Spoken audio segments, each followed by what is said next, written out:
राजमहल में भगवान कृष्ण और अर्जुन एक कक्ष में सांत्वना पाते हैं। आंगन में हल्की बारिश हो रही है। कृष्ण अर्जुन की ओर मुड़ते हैं।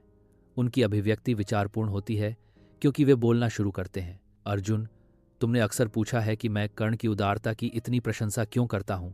विचारों में खोए हुए अर्जुन कर्ण के कौशल, साहस और निष्ठा पर विचार करते हैं। अर्जुन के भीतर एक तूफान उठता है क्योंकि वह सवाल करता है, हे प्रभु, मैंने कर्ण की धनुर्विद्या में महारत, युद्ध में उसका साहस और दुर्योधन के प्रति उसकी अटूट वफादारी देखी है।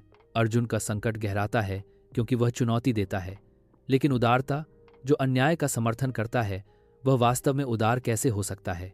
कृष्ण शुरू करते हैं, आओ मेरे दोस्त। कृष्ण खुलासा करते हैं, आज मैं आपकी आंखों के सामने दान की वास्तविक प्रकृति का खुलासा करूंगा। हम राजाओं की उदारता का परीक्षण करेंगे और आप स्वयं देखेंगे कि कर्ण को दूसरों से क्या अलग करता है। लगातार बारिश के बीच कृष्ण और अर्जुन विनम्र ब्राह्मणों के रूप में मुखौटा पहने सड़कों से अपनी यात्रा शुरू करते हैं। अर्जुन कृष्ण की गति से मेल खाता है। उसकी आंखें चारों ओर घूमती हैं, हमेशा चौकस।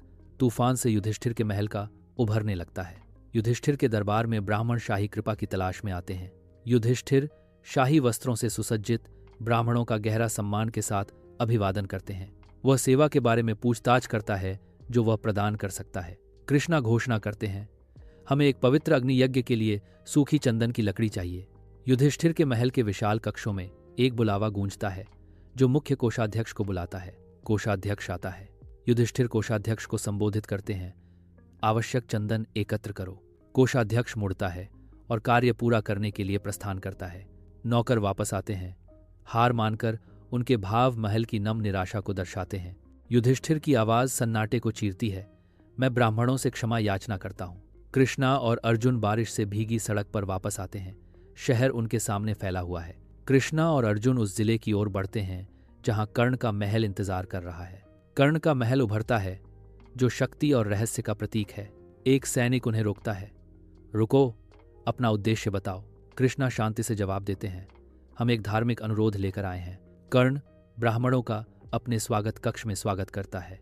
कर्ण अपने मेहमानों को बैठने के लिए आमंत्रित करते हैं। कर्ण पूछते हैं, स्वागत है प्रतिष्ठित ब्राह्मणों, आज मैं आपकी क्या सेवा कर सकता हूं। कृष्णा कहते हैं, हम एक पवित्र अग्नि बलिदान, एक महान यज्ञ के लिए सूखी चंदन की लकड़ी चाहते हैं। युधिष्ठिर के ठीक विपरीत कर्ण अपनी खोज शुरू करते हैं। कर्ण के महल में टूटते और गिरते हुए लकड़ी की गूंज सुनाई देती है। कर्ण अपने स्वागत कक्ष में प्रवेश करता है। उसके शानदार वस्त्र अब सामान्य परिश्रम की धूल से सने हुए हैं। उसके हाथ जो कभी अंगूठियों से सजे थे अब श्रम के कच्चे निशान लिए हुए हैं। नौकर उसके पीछे आते हैं, सुगंधित चंदन लेकर आते हैं। टूटे हुए अवशेषों के रूप में हवा चंदन की भरपूर खुशबू से भर जाती है। अर्जुन कर्ण के स्वागत कक्ष में प्रवेश करता है। उसकी नज़र ढेर पर घूमती है। जो कुछ वह देखता है उसकी आंखें उसके सामने के दृश्य पर अविश्वास जताती हैं। अर्जुन आश्चर्य से भरकर पूछते हैं, इतनी भारी बारिश में आपको सूखा चंदन कैसे मिला। कर्ण शांति से जवाब देता है, लकड़ी का स्रोत बताते हुए, यह मेरे कमरों में खिड़कियां, दरवाजे और महल का मुख्य द्वार था। कृष्णा का दिव्य रूप प्रज्वलित होता है, कमरे को रोशन करता है। कर्ण उनकी उपस्थिति की भारी शक्ति से अभिभूत होकर अपने घुटनों पर गिर जाता है। उसका सिर श्रद्धा में झुका हुआ है। कृष्णा दिव्य अधिकार से कहते हैं, आपकी उदारता स्वर्ग में जानी जाती है कर्ण, यह एक ऐसा गुण है जिसकी देवता भी प्रशंसा करते हैं। कृष्णा दूर से शहर को देखते हैं। उनकी आवाज हवा में गूंजती है। सच्ची उदारता देने वाले की भावना में बसती है और कर्ण की उदारता युगों तक याद रखी जाएगी।